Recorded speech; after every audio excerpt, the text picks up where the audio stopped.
그러면은 저는 이 두 가지 부분에 대해서 이렇게 이름을 붙여보도록 하겠습니다. 앞에 나는 부분은 주부라고 이름을 붙일 거고요. 밥을 먹었다 부분은 술부라고 이름을 붙이겠습니다.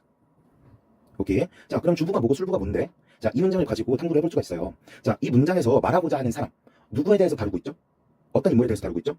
그렇죠. 나는 나에 대해서 다루고 있네. 아, 주부는요, 문장에서 about what, about whom에 해당하는 부분을 나타내는 부분입니다. 즉, 문장이 누구에 대해서, 무엇에 대해서 이야기할 거지? 라는 걸 알려주는 부분이 주부가 되는 거예요. 그럼 술부는 뭐가 되느냐? 주부, 이 주인공에 대해서 어떤 말을 할지 말하고자 하는 내용을 나타내는 게 바로 술부입니다. 이해됐죠? 그런데 여러분들은 주부랑 술부라는 표현에 대해서 되게 생소하게 느낄 수 있어요. 왜? 우리가 주, 부, 술, 부, 이 부라고 하는 표현을 잘 사용하지 않거든요. 대신에 여러분은 어떤 표현을 자주 들어봤을 거냐면 주, 어라는 표현을 많이 들어봤을 거고요. 그리고 일부 선생님들께서는 술, 어 혹은 술, 어, 동사라는 표현을 사용했을 겁니다. 왜 그럴까요? 자, 주부는요. 주부는 다르게 말하면 주어 부분이라는 뜻이에요. 주어 부분에는 누구밖에 없어? 주어밖에 없어. 그러니까 뭐라고 부른 거예요? 그냥 주어라고 부른 겁니다. 술 부분은 술어 부분이라고 이해하시면 되는 거겠죠? 그럼 술부에서 가장 중요한 게 뭐겠어요? 술어가 되는 겁니다.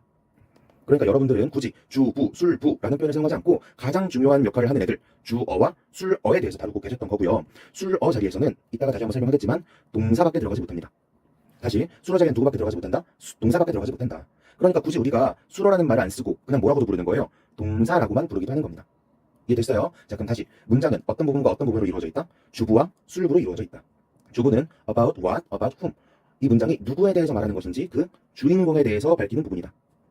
술부는 그 주인공에 대해서 어떤 내용을 말할 건지 말하고자 하는 내용을 나타내는 부분이다.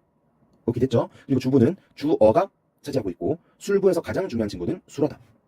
됐죠? 자, 그럼 한 단계만 더 가볼까요? 자, 술부에는 술어만 있는 게 아니라 누구도 같이 붙어있죠? 여기에 밥을이라고 하는 덩어리가 하나 더 붙어있네. 공부를 했던 사람들은 을이라는 말이 붙어있으니까 아, 이거 목적어네 라고 알 수 있겠지만 우리 벌써 거기까지 가지 말고요. 거기까지 가지 말고 목적어를 데리고 온 게 누구죠? 그 전에 목적어가 속해 있는 부분이 어디야? 부분? 주부예요? 술부예요? 술부가 되겠네? 그쵸? 근데 술부에서 가장 중요한 건 누구라고? 술어 동사라고. 그러면 목적어인 밥, 을은 누가 데리고 왔다고 생각하면 되겠어요? 술어가 데리고 왔다고 생각하면 되겠죠. 왜 데려온 거야? 나는 먹었다 라고만 말을 하면 어때요? 뭘 먹었는지 알 수가 없잖아요. 말을 좀 덜 하는 것 같잖아요. 그렇죠? 의미가 완전하지 않잖아요. 그래서 의미를 보충해 줄 수 있는 말로서 누구를 데리고 온 거다? 밥을이라고 하는 목적어를 데리고 온 거다 라고 이해를 하시면 되겠습니다. 아시겠죠? 제가 앞으로 보충어라는 말을 자주 사용할 건데 이 보충어라는 말은 보어라는 다른 개념으로 사용할 겁니다. 오케이? 영어를 저 말고 다른 선생님들께 배웠던 분들께서는 보충어랑 보어랑 똑같은 말이잖아요 하실 수도 있어요. 맞는 말인데 앞으로 저는 구분지어서 사용할 거예요. 알겠죠? 어떻게 구분지을 건지는 다른 영상을 통해서 혹은 다음 수업 때 차근차근 설명하도록 하겠습니다.